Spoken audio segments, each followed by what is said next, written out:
أعوذ بالله من الشيطان الرجيم.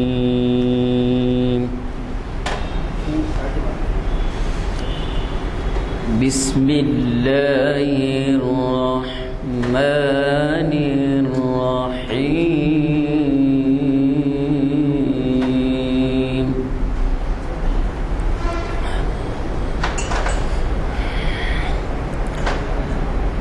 ما كان على النبي من حرج فيما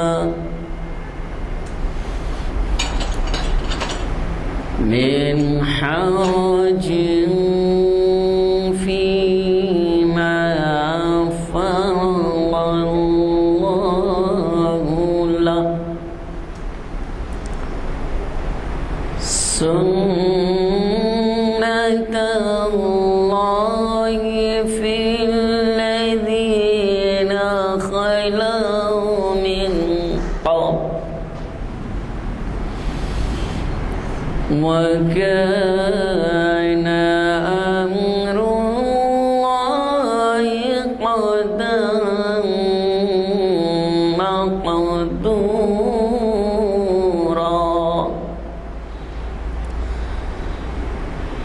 الذين يبلغون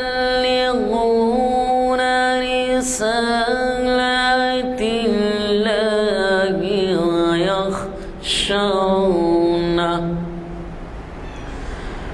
ويخشونه ولا يخشون أحدا إلا الله وكفى بالله حسيبا.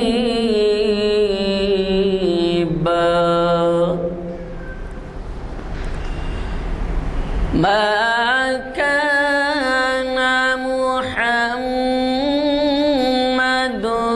أبا أحد من رجالكم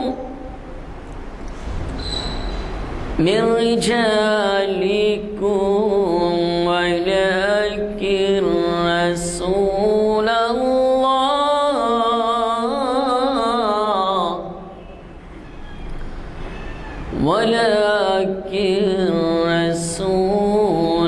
الله وخاتم النبيين وكان الله بكل شيء عليما. يا أيها الذين آمنوا اذكروا الله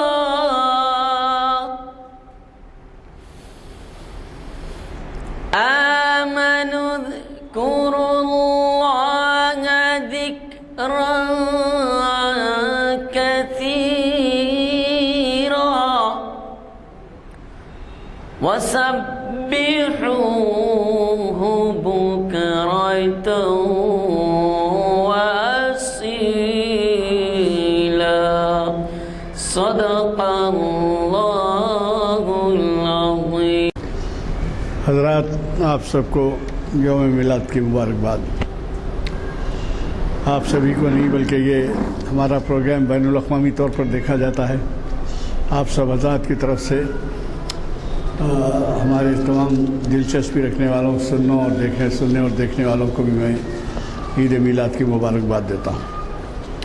حضرات، آج کی یہ نشست ہماری 1049ویں نشست ہے. بعض وقت وضاحت کر دینی اس لیے ضروری ہوتی ہے کہ بعض نئے نئے چہرے ہوتے ہیں. آپ اندازہ لگائیے کہ ایک سال میں ہمارے پاس 450 محافل ہوتے ہیں. یعنی ایک سال میں 45 ہوتے ہیں، اور اس طرح سے رمضان میں نہیں ہوتے تو 450 ہوتے ہیں. اب اسی سے آپ اندازہ لگا لے سکتے ہیں کہ ہماری 49ویں محفل ہے، تو ہماری کتنے محافل ہوئے ہوں گے۔ آج کی یہ نشست جامع مسجد عالیہ گن فاؤنڈری کے کانفرنس ہال میں بعد نماز عصر منعقد ہو رہی ہے، اور آج کے آپ کے جانے پہچانے مقرر بین الاقوامی شہرت کے ڈاکٹر لقاء الحق ہم سے مخاطب ہونے والے ہیں، اور انہوں نے بڑا ہی اہم عنوان دیا ہے تاریخ کی دعا اندلس کے میدان جنگ میں۔ یہ اقبال کا کلام ہے، اور اس کو انہوں نے عنوان کے طور پر پسند کیا ہے۔ مجھے کبھی توقع ہے کہ ہمارے ان مقرر صاحب نے جو اپنا یہاں پر سب یہ دلچسپی دکھائی ہے اور اب تک ہمیں کئی مرتبہ مخاطب کیا ہے، اس کی وجہ سے ہم بہت سے ان کے خیالات سے استفادہ کر سکتے ہیں۔ موسم بھی بڑا اچھا ہے، دیکھ رہے ہیں آپ کہ حالانکہ یہ بارش کا مہینہ آغاز ہو چکا ہے، لیکن اس کے باوجود آج کم از کم ہمارے لیے موسم کا کوئی ڈسٹربنس نہیں ہے۔ بہرحال ایک اپیل کے ساتھ میں آپ سے خطاب کو مختصر کرتا ہوں کہ ہمیں سب کو تسلی اس میں بات میں دلچسپی لینا ہے کہ نوجوان زیادہ سے زیادہ تشریف لائیں، کیونکہ آپ ہم تو ہیں عمر والے، لیکن یہ ہے کہ نوجوان اگر اس سے استفادہ کریں تو ان کو ہماری محافظ کے طور طریق، ہماری تہذیب، ہمارے اخلاق آداب، ہمارے ایک دوسرے سے مل کے بیٹھنے کے طریقے، اور یہ سب جو ہے اس سے استفادے کا موقع ملتا ہے ان کو، اور ان کا ذہن بنتا ہے۔ لہٰذا مجھے کبھی توقع ہے کہ آپ کم از کم اپنے ساتھ ایک آدمی، ایک نوجوان کو بھی لے کے آئیں، تو بہت بڑا یہ ایک لحاظ سے میں کہوں گا کہ تبلیغ کا کام ہوگا ہے، کیونکہ ہمارے نوجوان، آپ اخبارات اٹھا کے دیکھیے، شاید ہی کوئی ایسا دن جاتا ہے جب کہ ایک قتل نہیں ہوتا، شاید ہی کوئی جاتا، جب کہ ہمارے بچپن کی بات تھی کہ 8-15 دن میں ایک قتل ہوتا تو سارے شہر میں دھوم ہو جاتی تھی کہ آج فلاں جگہ قتل ہوا، اور اب یہ ہے کہ روزانہ اخبار بغیر قتل کے اطلاع کے شائع نہیں ہوتے۔ میں آج کے اس مبارک محفل کے لیے ڈاکٹر لقاء الحق صاحب کے خطاب کا مستدعی ہوں، تشریف لائیں۔ الرجیم بسم اللہ الرحمن الرحیم الصلاۃ والسلام علی رسول الکریم، اما بعد، میرے محترم بھائیو، السلام علیکم۔ میرے محترم بھائیو،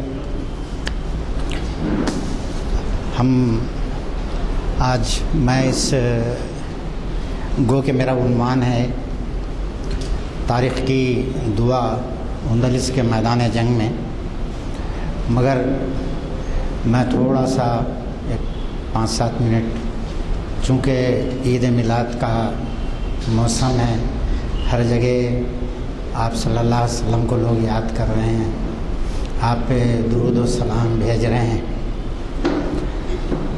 اور میں جو ہے ایک اقبال ایک بہت بڑے عاشق رسول تھے، اور ان کا کلام عشق محبت کے اندر ڈوبا ہوا ہے، عشق رسول کے اندر ڈوبا ہوا ہے، اور ایسے میں اقبال کے چند اشعار جو انہوں نے رسول مقبول صلی اللہ علیہ وسلم کے لیے نذرانہ عقیدت پیش کیا ہے، اس کو میں بھی دہرانے کی سعادت حاصل کرتا ہوں۔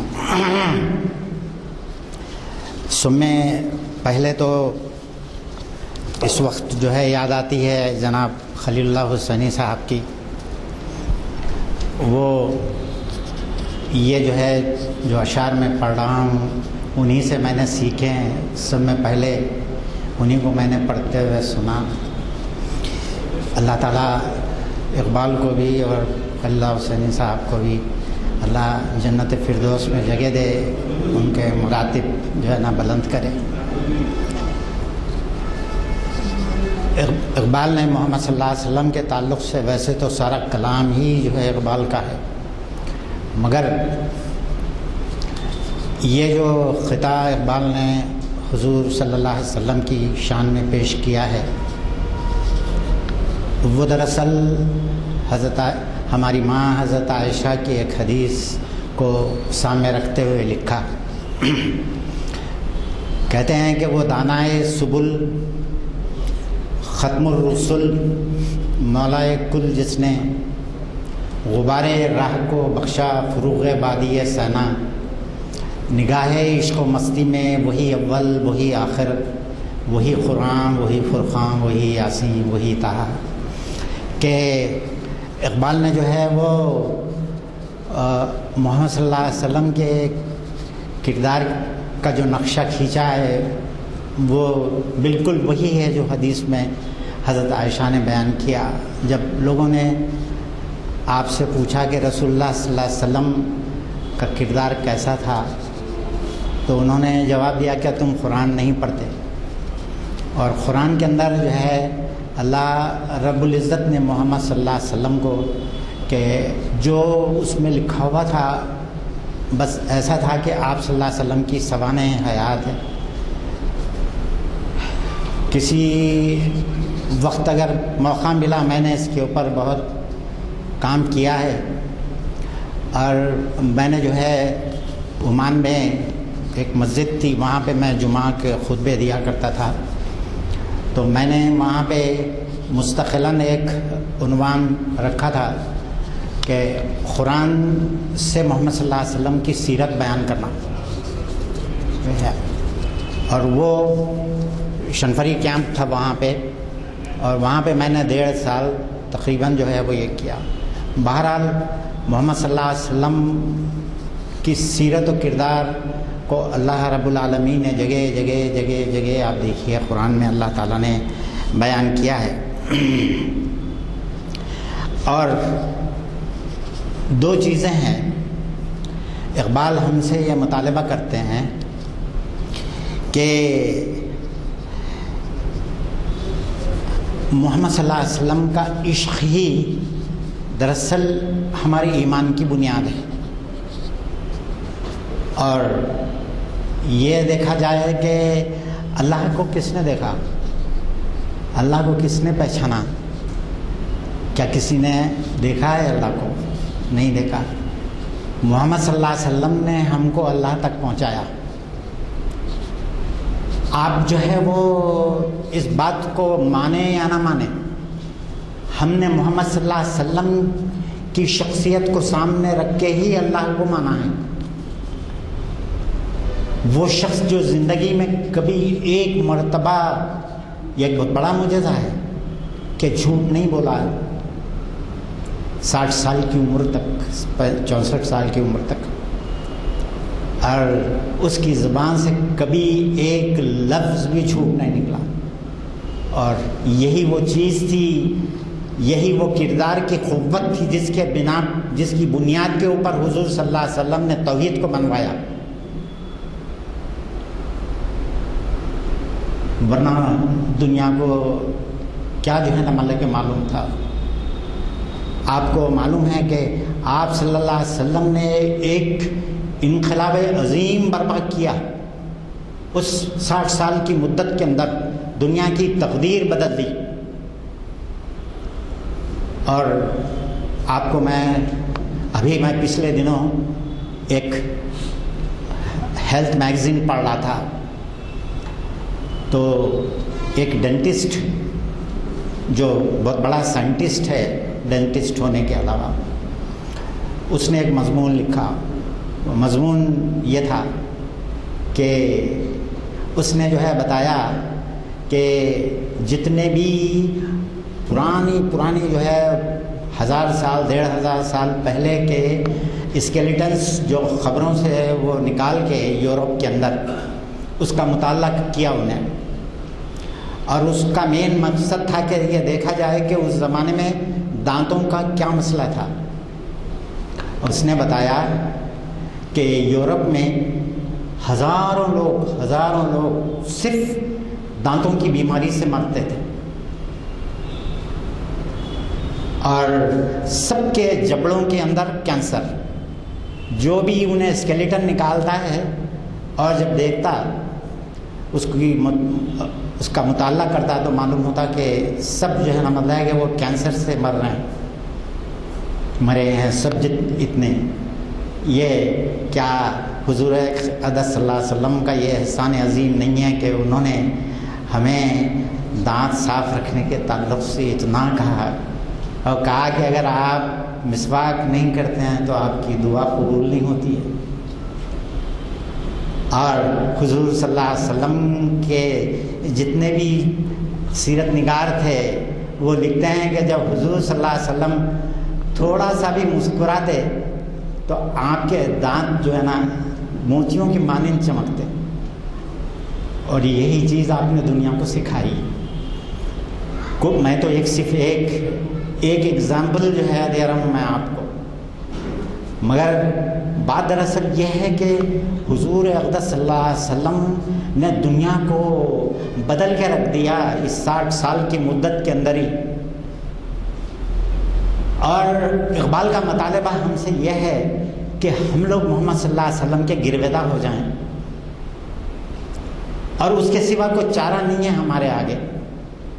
جب تک کہ آپ کی محبت میں ہم جو ہے نا مطلب ہے کہ نہ ہم تڑپیں گے نہیں، ہم آپ کو جو ہے نا، اور ہمارے ایمان کی معتبری، ہمارا ایمان اسی وقت معتبر ہے جب کہ ہم جو ہے وہ محمد صلی اللہ علیہ وسلم کے عشق میں جو ہے وہ آپ کی محبت ہمارے دلوں میں جو ہے جاگزی ہو جائے اور آپ کا کوئی فرمان بھی ہمارے آنکھوں کے سامنے سے گزر جائے اور ہم اس کے اوپر عمل نہ کریں، ہم کبھی یہ سوچ نہیں سکنا چاہیے. تو میرے بھائیوں، اقبال کا یہ مطالبہ ہے کہ قوت عشق سے ہر پست کو بالا کر دے، قوت عشق سے ہر پست کو بالا کر دے، دہر میں عشق محمد سے اجالا کر دے. میرے بھائیوں، اللہ رب العالمین نے محمد صلی اللہ علیہ وسلم کو کوئی نرینہ اولاد نہیں دی ہے، اور جب آپ کے واحد فرزند جو ہے کا انتقال ہو گیا کسی بیماری میں تو لوگ تانا دینے لگے کفار قریش کہ ابھی یہ تو ابتر ہو گئے ہیں. ابتر کے معنی ہیں دم کٹا اونٹ، یعنی عربوں کے محاورے کے مطابق جس کی کوئی اولاد نہیں ہوتی تھی اس کو کہتے تھے. اللہ رب العالمین نے کہا کہ انا اعطیناک الکوثر، کہ اے محمد صلی اللہ علیہ وسلم میں نے آپ کو کوثر عطا کیا ہے، آپ فکر کیوں کرتے ہیں؟ فصلی لربک وانحر، اور اس کے جواب میں صرف ایک ہی کام کیجئے، اللہ کی تسبیح بیان کرتے رہیے بس. اور یہی چیز ہم کو جو ہے نا حضور صلی اللہ علیہ وسلم کے توسط سے اللہ رب العالمین نے ہم کو جو ہے سکھایا ہے کہ ہم جو ہے وہ سوائے محمد صلی اللہ علیہ وسلم کے، اور جب آپ کا کہ آپ کے فرزند کا جب انتقال ہو گیا تو آپ کو لوگ کہنے لگے، اللہ رب العالمین نے کہا کہ رفعنا لک ذکرک، اے محمد صلی اللہ علیہ وسلم ہم نے آپ کے ذکر کو بہت اونچا اٹھا دیا ہے، اتنا اونچا اٹھا دیا ہے کہ آج دنیا میں چھوٹے سے چھوٹے بچے کو آپ پکڑ کے پوچھئے کہ محمد کون ہے تو وہ بتا دے گا آپ کو، چاہے وہ مسلمان رہے یا نہ رہے. اور یہ جو ہے نا اتنی شہرت، اور آج ہزاروں لوگ، آج میلاد کے موقع پہ ہزاروں لوگ ہر طریقے سے اپنا تعلق محمد صلی اللہ علیہ وسلم سے جوڑنے کی کوشش کرتے ہیں، ہر ایک دوسرے سے بازی لے جانے کی کوشش کرتا ہے. تو حضور جو ہے نا کہتے ہیں، بتا رہے ہیں کہ اللہ رب العالمین نے ایک حدیث قدسی کا تذکرہ جو صوفیہ کے نزدیک بہت زیادہ اس کو کوٹ کیا جاتا ہے اس حدیث کو، مگر یہ جو ہے وہ ایک حقیقت ہے کہ اللہ رب العالمین کی طرف سے جو ہے جو حدیث رسول اللہ صلی اللہ علیہ وسلم بیان کرتے ہیں اس کو حدیث قدسی کہتے ہیں. حدیث قدسی میں ایک مضمون جو ہے نا آیا ہے کہ لولاک لمن خلقت الافلاک، کہ جو ہے نا مطلب کہ میں نے اللہ تعالیٰ نے ساری کائنات کو صرف محمد صلی اللہ علیہ وسلم کی وجہ سے تخلیق کیا ہے۔ اس جو ہے نا مطلب کہ وہ اس کے کنٹیکسٹ پہ بہت سی جو ہے نا پرو اینڈ کانٹرا بحثیں چلی آتی ہیں زمانے سے۔ صوفیہ اس کے بہت زیادہ قائل اور اس کے بہت زیادہ پرچار کرتے ہیں اس کو، مگر اقبال نے بھی اس کو جو ہے نا یوز کیا ہے، مگر دوسرے کنٹیکسٹ کے اندر جو ہے کہ مومن نہیں جو صاحب الاولاق نہیں ہے۔ اقبال نے جو ہے وہ کہا ہے کہ ہر جگہ اقبال جو ہے نا مطلب ہے کہ وہ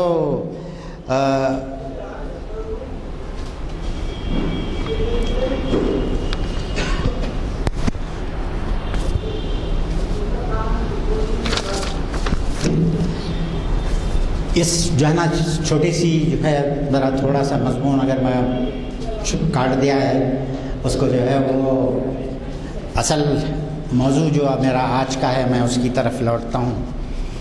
میرے بھائیو، حضور صلی اللہ علیہ وسلم کے پیغام کو خود عمل کرنا اور اس کو دوسروں تک پہنچانا یہ مسلمان کی بنیادی ذمہ داری ہے۔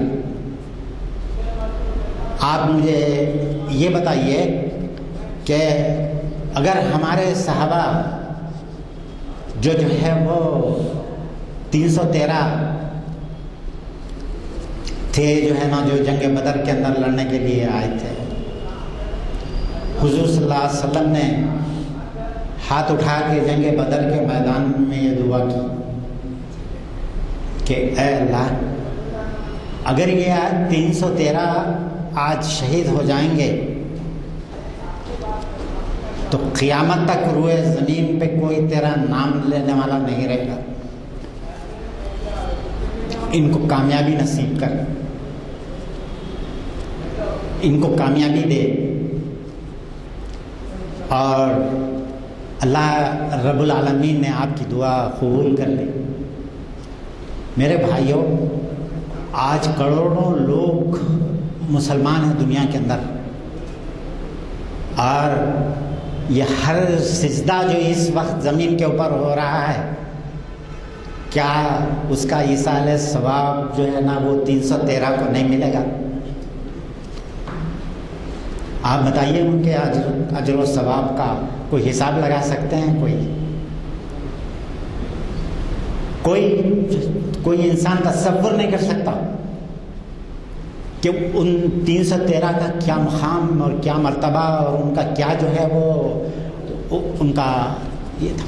اور آج میں جس دعا کا جو ہے تاریخ کی دعا کا میں جو ذکر کر رہا ہوں، میں نے آپ کو اس سے پہلے بھی بتایا تھا، اس سے پہلے کہ میرے لیکچر کے اندر میں بتایا تھا کہ 1971 ہجری کے اندر جو 711 عیسوی کا جو ہے نا زمانہ جو ہوتا ہے، اس وقت بنو امیہ کی حکومت تھی بغداد پہ، بغداد پایہ تخت تھا ہمارا۔ نارتھ افریقہ فتح ہو چکا تھا اور اب مسلمان جو ہے یورپ کی طرف بڑھنے کے لیے تیار تھے۔ ویسے وقت میں بغداد سے یہ میسیج آتی ہے کہ طارق بن زیاد کو، وہاں کے جو ہے نا نارتھ افریقہ کے گورنر کو، کہ طارق بن زیاد کو 7000 فوج کے ساتھ اسپین کو فتح کرنے کے لیے بھیج دو۔ ایک طرف روڈرک تھا جو ہے اسپین کا بادشاہ، جس کی قوت کا یورپ کے اندر سارے یورپ میں کا جو ہے نا مطلب کہ اس کا دبدبا تھا۔ ایسی بادشاہ اور ایسی فوج سے لڑنے کے لیے 7000 فوج کو دے کے جو ہے بھیجا گیا۔ طارق بن زیاد جو ہے وہ جب میں بتایا تھا اس سے پہلے بھی آپ کو، جب پہنچا تو وہ مقام جو چھوٹا سا مقام تھا جس کو آج بھی جبرالٹر کہتے ہیں، اصل میں جبرالٹر نہیں ہے بلکہ وہ جبل طارق ہے۔ اور یہ نام جو ہے عربوں کا دیا ہوا ہے جبل طارق. وہاں پہ اس نے آ کے اپنا جو ہے وہ فوج اتار دی پوری. اس کے بعد ایک کام کیا, اس نے کہا کہ اپنی فوج سے کہا کہ یہ جتنے بھی سفینے ہیں تمہارے کشتیاں سب جلا دو. تو سب کو حیرت ہوئی کہ بھائی یہ تو خودکشی کے مطابق مترادف ہے کہ کوئی جو ہے نا کشتی باقی نہ رہے. اس نے کہا بے جگری کے ساتھ لڑو اور یا غازی بن جاؤ یا شہید, اس سے ہٹ کے کوئی راستہ تمہارے سامنے کھلا ہوا نہیں ہے. اور وہاں پہ اس نے ایک ایسی بات کہی جو اقبال کے اس میں جو ہے یہ ہے, ہر ملک ماست ملک خدا ماست, کہ ہر ملک ہمارا ملک ہے اور اللہ کی ساری زمین ہماری زمین ہے. یہ نعرہ طارق بن زیاد نے ان 700 افراد کے سامنے پیش کیا. میرے بھائیوں, دنیا نے آج بھی تھوڑا سا اس کا نظارہ دیکھا. میں تھوڑا سا اشارہ کے ناموں میں ہی بات کروں گا, مگر جب یہ فوج اپنے ساحل سے نکل کے جب اندر کی طرف جو ہے وہ اسپین میں اندر کی طرف آنے لگی, تو روڈرک کا جو گورنر تھا, جو اس میں جو ہے وہ ساؤتھ اسپین کے اندر, اس نے دیکھا کہ یہ عجیب و غریب قسم کے لوگ ہیں, نہ ان کی زبان ہمارے سمجھ میں آ رہی ہے, نہ ان کے کپڑے ہم کو سمجھ میں آ رہے ہیں, نہ ان کا چال چلن ہم کو سمجھ میں آ رہا ہے, نہ ان کا مذہب ہم کو سمجھ میں آ رہا ہے, نہ یہ کچھ عجیب قوم ہے یہ جو ساحل سے جو ہے نا آ رہی ہے, ہمارے طرف بڑھ رہی ہے. اس نے اپنی ایک فوج اکٹھا کی اور طارق بن زیاد کی جو ہے کے سامنے جو ہے وہ ان کو روکنے کی کوشش کیا. مسلمان قوم نے اس کا پیچھا کیا اور اس کو تہس نہس کر دیا. وہ کسی طریقے سے اپنی جان بچا کے وہاں سے نکلا, اور روڈرک کو جو خط لکھا وہ خط آج تک کے جو ہے وہ آرکیوز کے اندر موجود ہے. اس نے جو ہے نا جو نقشہ کھینچا ہے مسلمان جو ہے فوج کا, وہ وہی ہے جو ہے نا مطلب کہ وہ اسی واسطے اب آپ یہ پہلا شعر ہی سمجھنے کے لیے میں نے اتنی تمہید باندھی ہے. دیکھیے کہ اس میں جو ہے نا بولتے ہیں اقبال کہ اس جو ہے نا دعا کا, تاریخ کی دعا بال جبریل کے اندر موجود ہے. اس کا پہلا شعر ہے, یہ غازی یہ تیرے پراسرار بندے. یہ جو ہے وہ اقبال نے یہ لفظ استعمال کیا یہاں پہ پراسرار, اور یہ لفظ اقبال نے مستعار لیا ہے روڈرک کے گورنر سے. اور کیونکہ اس کو سمجھ میں نہیں آ رہا تھا کہ یہ لوگ کون ہیں, کہاں سے آئے ہیں, کدھر جا رہے ہیں, کیا کے لیے آئے ہیں, کچھ نہیں اس کو سمجھ میں آیا. اور اس نے مسلمان فوج کے سامنے جو تقریر کی طارق نے, وہ تقریر بتاتی ہے کہ اس نے کیا کہا. اس نے کہا کہ تم لوگ قطعاً جو ہے نا وہ کمزوری نہ دکھانا اور کبھی سرنڈر نہیں کرنا. ایک سپاہی بھی اگر موجود ہے تو وہ بھی سرنڈر نہ کرے کبھی. اور یہی وہ چیز تھی, یہی وہ جذبہ شہادت تھا جس کی وجہ سے اللہ رب العالمین نے 850 سال کا اقتدار جو ہے وہ اسپین کے اوپر مسلمانوں کو بخشا. میرے بھائیوں, گھر میں چوڑیاں پہن کے بیٹھنے سے اور جو ہے نا مسئلہ ہے کہ وہ بیٹھ کے جو ہے وہ محفل میلاد منانے سے مسلمان جو ہے نا مطلب ہے کہ آگے نہیں بڑھ سکتے. یہ تو جو ہے نا یہ جذبہ جہاد ہے جو ہم کو جو ہے دنیا میں سرخرو کرے گا. اس وقت بھی کیا تھا, آج بھی کرے گا.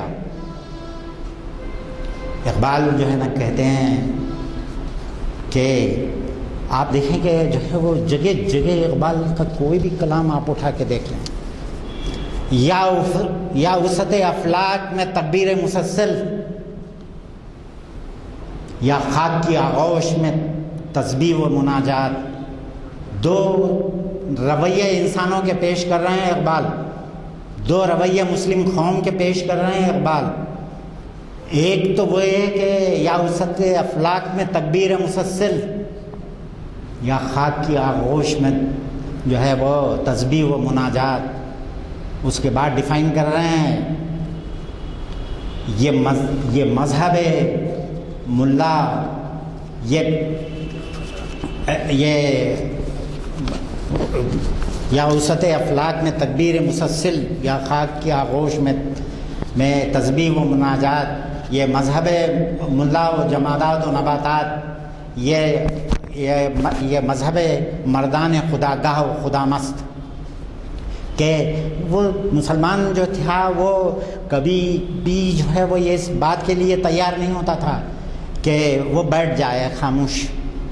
جہاد مسلسل، اور جب تک کہ کوشش مسلسل نہیں رہے گی آپ جو ہے نا مطلب کہ وہ دنیا کے اندر کبھی نہیں آپ رہ سکتے. اقبال نے جو ہے نا یہ پیغام مسلمانوں کو دے دیا آج سے 100 سال پہلے، اور کہہ دیا کہ جو ہے، اور اس کے بعد اقبال کہتے ہیں دو نیم اس کی ٹھوکر سے صحرا وہ دریا، سمٹ کر پہاڑ اس کی ہیبت سے رائی. مسلمان کا کی کیا جو ہے نا مطلب کہ وہ کی عکاسی اقبال کر رہے ہیں. ذرا ان جو ہے نا وہ الفاظ پہ غور کیجئے. خالی کہہ رہے ہیں کہ دو نیم اس کی ٹھوکر سے صحرا وہ دریا، سمٹ کر پہاڑ اس کی ہیبت سے رائی. میرے بھائیوں، ہمارے پاس کے صوفیہ اور ہمارے پاس کے وہ بھی ایسے تھے کہ جس کو آپ جو ہے دنیا ان کے سامنے کچھ نہیں تھی. حضرت غوث اعظم صغیر رحمۃ اللہ علیہ کے پاس ایک لاش لائی گئی. انہوں نے جو ہے نا اس کو ٹھوکر مار کے کہا کہ قم بإذن اللہ، اللہ کے حکم سے اٹھ جا، اور وہ اٹھ کے بیٹھ گیا. میرے بھائیوں، یہ تھی ان لوگوں کی ایمانی اور جو ہے نا ان کی جو قوت ارادی اور ان کی جو قوت تھی، جو ہے وہ انہوں نے جو ہے جو اتنے سارے لوگوں کو مسلمان کیا، ہزاروں لوگوں کو مسلمان، لاکھوں لوگوں کو مسلمان کیا. آج ہمارے اندر ہم وہ قوت اپنے اندر، وہ روحانی قوت ہم اپنے اندر پیدا کرنا ہی نہیں چاہتے. اور وہ روحانی قوت پیدا ہوتی ہے راتوں میں اٹھ کے اللہ کے سامنے گڑ گڑانے سے. یہ روحانی قوت پیدا ہوتی ہے انسان کے اندر جو ہے وہ، یہ اقبال کہتے ہیں گراں بہا ہے تیرا گریہ سحر گاہی، اسی سے ہے تیرے نخل کہن کی شادابی. سمجھے آپ کہ یہ جو ہے نا مطلب کہ جب تک تو نہیں کرے گا، جب تک نہ تیرے الفاظ میں زور آئے گا، نہ تیری جو ہے نا زبان، نہ تیرے بیان میں، نہ تیرے اعمال میں وہ قوت آئے گی جو ہے. اور آپ کو یہ معلوم ہونا چاہیے، ایک جگہ تو کہتے ہیں کہ عطار ہو، راضی ہو، رومی ہو، غزالی ہو، کچھ ہاتھ نہیں آتا بے آئے سحرگاہی. کہ سحرگاہی کے سوا انسان کو کوئی چیز یہ ہاتھ نہیں آ سکتی جب تک کہ جو ہے آدمی کو جو ہے وہ اس کو جو ہے سحرگاہی کے آداب سے واقف نہ ہو. اور اس کے بعد کہتے ہیں شہادت ہے مطلوب و مقصود مومن، نہ مال غنیمت نہ کشور کشائی. کہ یہ دعا کے اندر، تاریخ کے دعا کے اندر ہی کہہ رہے ہیں کہ مسلمان کا مقصود جو ہے وہ مال غنیمت ہے، نہ کشور کشائی ہے. اقبال نے شکوے کے اندر بھی کہا کہ جو ہے تھی نہ کچھ تیغ زنی اپنی حکومت کے لیے، سربکف پھرتے تھے کیا دہر میں دولت کے لیے. قوم اپنی جو زر مالے جہاں پر مرتی، بت فروشی کے عوض بشکنی کیوں کرتی. ٹل نہ سکتے تھے اگر جنگ میں اڑ جاتے تھے، پاؤں شیروں کے بھی میدان سے اکھڑ جاتے سے. تجھ سے سرکش ہوا کوئی تو بگڑ جاتے تھے، تیغ کیا چیز ہے ہم توپ سے لڑ جاتے تھے، نقش توحید کا ہر دل پہ بٹھایا ہم نے، زیر خنجر بھی یہ پیغام سنایا ہم نے۔ میرے بھائیوں، اقبال کی ایسی ولولہ انگیز کلام کے اندر میرے بھائیوں ڈوب جائیے، اس کا مطالعہ کیجئے۔ قرآن اور اقبال ہی آپ کو جو ہے نا مطلب ہے کہ آپ کو کامیابی سے ہم کنار کر سکتے ہیں۔ اس جو ہے نا مطلب کہ فرسٹ اسٹینزا ہی میں کور کر سکا اس نظم کا، انشاءاللہ اللہ تعالیٰ جو ہے نا یہ دے تو میں اس کا دوسرا اسٹینزا اور اس کے بعد اقبال کی معرکۃ الاعلیٰ نظم مزید خرطبہ، اس کو جو ہے نا مطلب ہے کہ وہ میں نیکسٹ اپنے جو ہے نا وہ لیکچرز کے اندر لوں گا انشاءاللہ۔ تو آپ لوگوں سے گزارش ہے کہ آپ دیکھیں کہ اسپین میں مسلمانوں کا جو کنٹریبیوشن ہے جو رہا ہے، اس کے اندر جو علمی کنٹریبیوشن رہا اور جو یہ ہے اس کے اندر میں آپ کو بہت سی جو ہے مثالیں دوں گا، اور اس میں جو ہے نا مطلب ہے کہ وہ پروفیسر حمید اللہ صاحب کی بعض بڑی ہی تحقیق آمیز جو ہے جو فائنڈنگس ہے وہ بھی میں جو ہے نا آپ کے سامنے رکھوں گا انشاءاللہ العزیز۔ میں جو ہے نا دعا کرتے ہوئے کہ اللہ مجھے اور آپ کو سب کو جو ہے نا اقبال کو اور قرآن کو پڑھنے سمجھنے کی توفیق عطا فرمائے، اور ہمارے جو ہے نا مطلب ہے کہ اس مسجد کے اندر جو محافل ہو رہے ہیں، اللہ اس کو جو ہے نا آرگنائز کرنے والوں کو، اس کے اندر کنٹریبیوٹ کرنے والوں کو، اور اس میں ان کو جزائے خیر دے اور ان کو یہ کرے۔ اور اگر آپ سے اس محفل میں لوگوں کو نہ بھی لا سکتے ہیں تو ان کو انٹرنیٹ کے اوپر یوٹیوب میں جو ہے نا وہ بتائیے کہ جو ہے یہ لیکچرز اویلیبل ہیں اور دیکھ سکتے ہیں۔ وآخر دعوانا الحمدللہ رب العالمین۔ آج کی اس محفل میں ضیاء الدین نیر صاحب بھی تشریف فرما ہیں جو تعمیر ملت کے صدر ہیں، انہیں ہم سب کی جانب سے میں مبارکباد پیش کرتا ہوں کہ ان کا جلسہ بہت ہی کامیاب گیا۔ جو لوگ وہاں تشریف لائے ہیں انہوں نے مقررین کے خیالات سے استفادہ کیا۔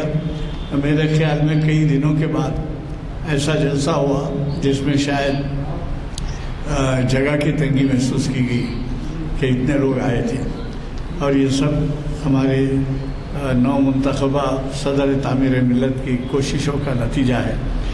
میرے خیال میں آج جو ہے مغل پورے میں طاہر مغل پورے میں اب شام میں ایک جلسہ ہے،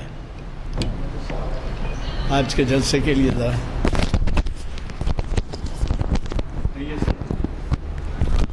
آج کے جلسے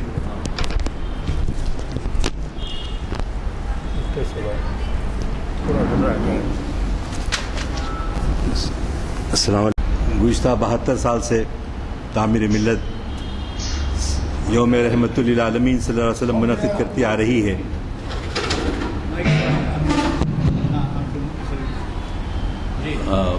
محترم سامعین اکرام، تعمیر ملت ایک تنظیم ہے جس سے آپ بخوبی واقف ہیں، اور اس کی ایکٹیویٹیز میں سال میں ایک مرتبہ یوم رحمت للعالمین صلی اللہ علیہ وسلم کے عنوان سے سیلیبریٹ کرتے ہیں۔ اس کی وجہ یہ تھی کہ 1930 میں ہندوستان حیدرآباد میں خلافت موومنٹ کا ایک جلسہ ہوا تھا، سالار جنگ میوزیم جہاں پر ہے وہاں پر ہوا تھا، تو وہ جلسہ اتنا کامیاب رہا، ورنہ لوگ جو ہے گھروں میں میٹھا پکا کے نئے کپڑے پہن کے اس طرح سے سیلیبریٹ کرتے تھے۔ تو لیکن خلیل اللہ حسنی صاحب نے اس کو نیا موڑ دیا، اور 1932 سے بہادر جنگ پہلے شروع کیے تھے، اس کے بعد خلیل صاحب شروع کیے، اور جب کبھی نمائش میدان میں اجازت نہیں ملی نمائش کی وجہ سے، تو شہر کے دوسرے حصوں میں بھی ہیبٹس پہ جو زمرد محل ٹاکیز تھی اس میں بھی ہوا جلسہ، اور پرانی حویلی میں ہوا، نظام کالج گراؤنڈ پہ ہوا، لیکن زیادہ سے زیادہ نمائش میدان میں ہوتا رہا ہے۔